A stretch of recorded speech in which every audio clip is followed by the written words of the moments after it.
A vida não erra quando aperta, ela ensina. E quase sempre as maiores lições chegam nos momentos em que você está cansado demais para entender o porquê. Nem todo silêncio é vazio. Às vezes é a vida te pedindo pausa.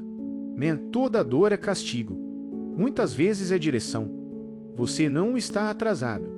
Você está sendo preparado. E mesmo quando tudo parece parado, algo dentro de você está crescendo.